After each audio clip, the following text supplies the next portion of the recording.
ยังว่าบ่กล้องเว้าแบบบ่อายเลยพี่น้องเอ้ยช่วงนี้บ่กล้องบ่มีเงินเลยเนาะอุกอั่งแฮงยังว่าโอ้ยบ่มีผู้ใหญ่ใจดีน่ะบ่ FC บ่กล้องนี่อืมขอจักคนละ40-50ดูพี่น้องเอ้ยเว้าแบบบ่อายเลยเดะนี่มันเบิดทางไปแหละพี่น้องเอ้ย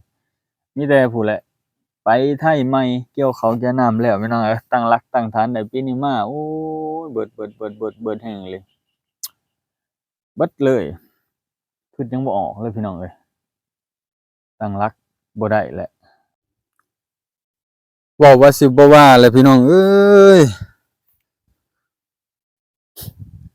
สิแล้วก็บ่พอแล้วพี่น้องเอ้ย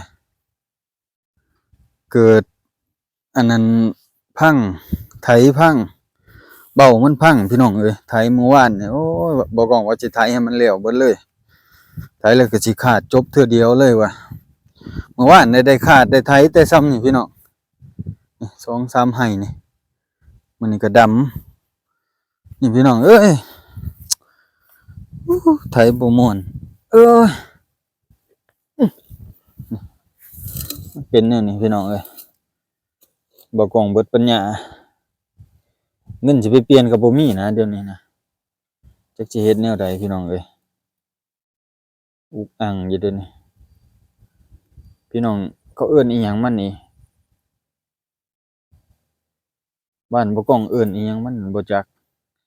ว่าสิอาสาให้มันไถให้มันแล้วเบิดนี่มันก็เป็นแนวนี้แหละพี่น้องเอ้ยเวลาไถแล้วมันเข้าเลิกหลายเนาะเพราะว่ามันบ่มีตัวยืดนี่พี่น้องเอ้ยผานขี้เมามันยืดบ่อยู่อุกอั่งอยู่สิแล้วก็บ่พอแล้วพี่น้องเอ้ยเหลือบ่หลายไร่นั้นเหลือหน้า5ไร่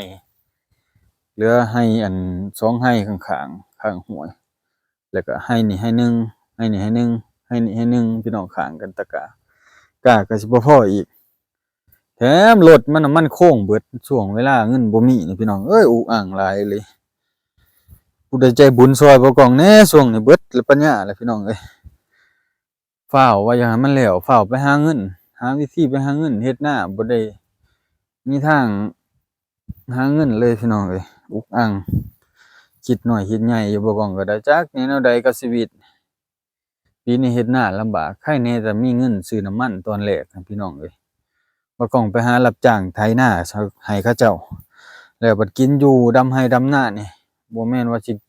หาปูหาปลากินอย่างเดียวอะนะพี่น้องมันก็มีแนวอื่นนำมีอันนั้นอันนี้เพคือมื้อน่ะก็ไปเปลี่ยนอนามัยเปลี่ยนแนวปรับอันพี่น้องเอ้ยแนวปรับไถใหม่ก็เบิด170,000 180,000เกือบ200,000น็อตในต่างๆนานาโอ้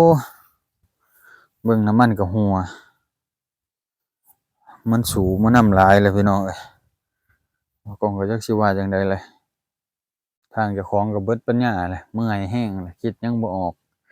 ปัญหาชีวิตครอบครัวรุมเร้าอีกทั้งพ่อทั้งแม่โทรมาปวดหัวกันจักเป็นอิหยังทั้งนั้นก็ได้บ่กล้องจักสิเฮ็ดแนวใดจักสิว่าแนวใดพี่น้องเอ้ยว่าจะเฮ็ดนาให้มันแล้วปีนี้เกี่ยวข้าวเกี่ยวน้ำแล้วสิเผาลงไปหาเงินให้มันแล้วมันทั่วบ่กล้องก็ได้พี่น้องเอ้ยผมบ่มีเงินใช้แรงเลยบ่มีผู้ใหญ่ใจบุญซอยบ่กล้องน่ะบ่40-50มันจะว่าจั่งซั้นจั่งซี้เด้อพี่น้องเอ้ยบ่อายเลยเด้คันมันบ่มีเลยถ้าบ่มีแล้วบ่กล้องบ่อาย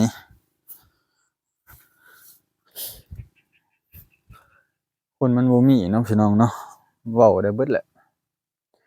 ลูกเมียกำลังพากันเข้าเมืองพี่น้องเอ้ย5-6โมงแล้วเมื่อเอางัวเอา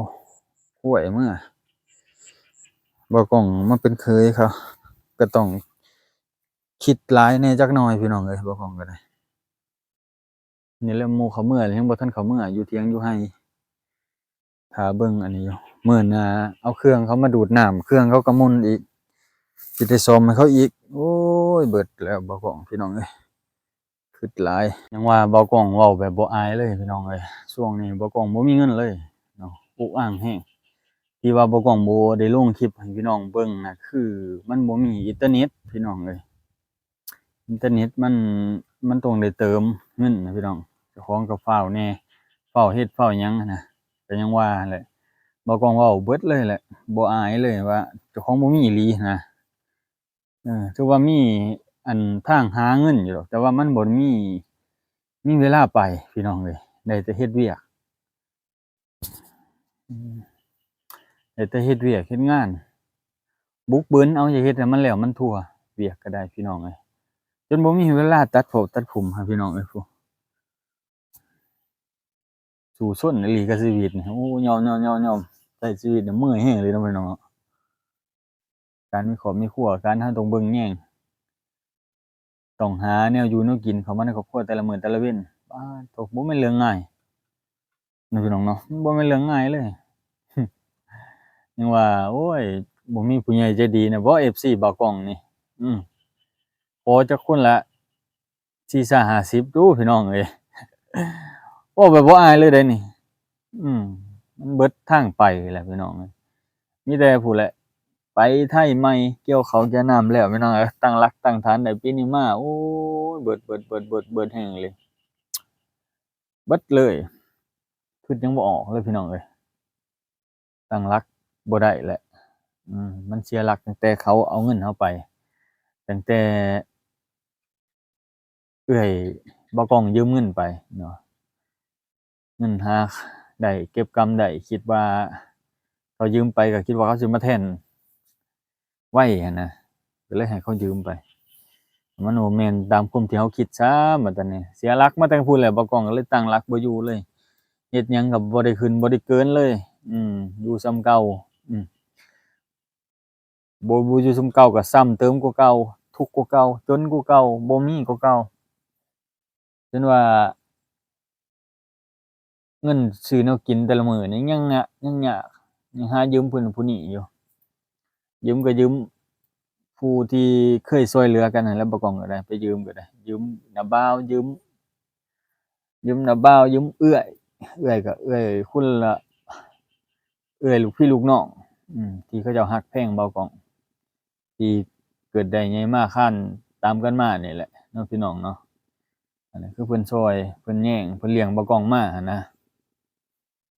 เพิ่นรักแพง แต่ว่าตอนนี้เพิ่น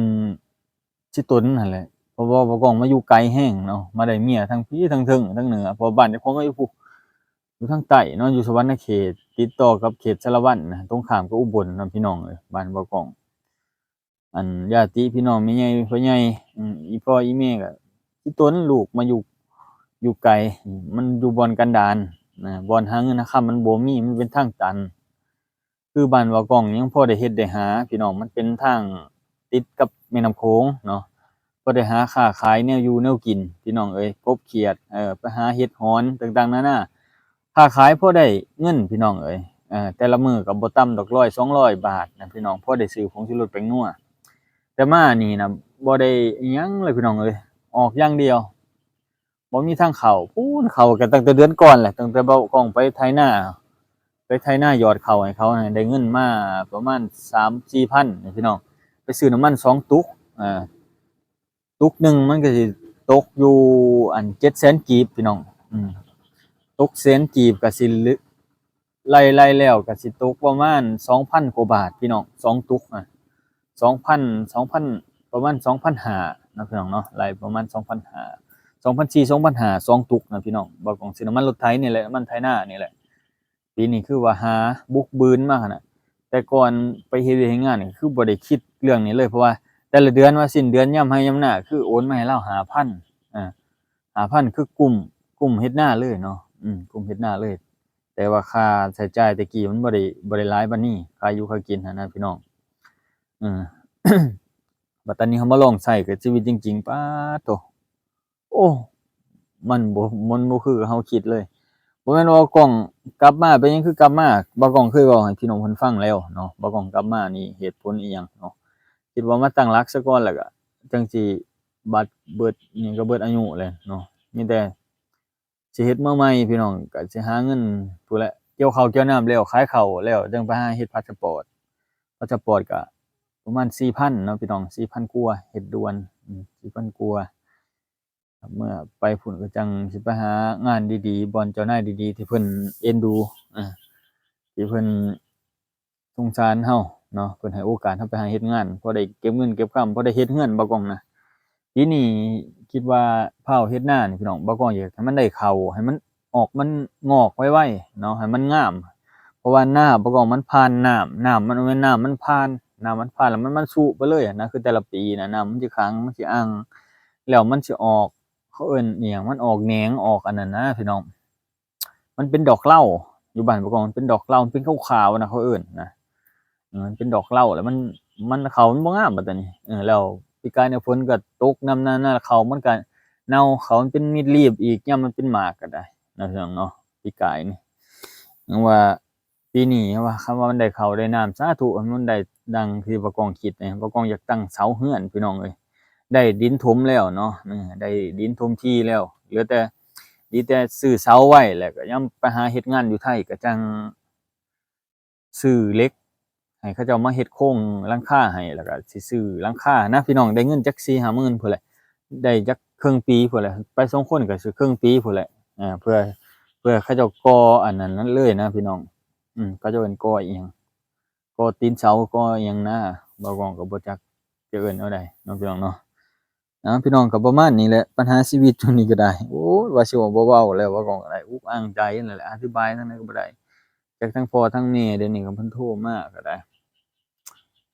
บ่รู้ว่าสิว่าจั่งใดเนาะพี่น้องเนาะฝากพ่อแม่พี่น้องติดตามให้กำลังใจบ่กล้องเอาเด้อถ้าบ่มีเน็ตก็สิอัปให้พี่น้องเบิ่งนำกันเด้อพี่น้องเอ้ย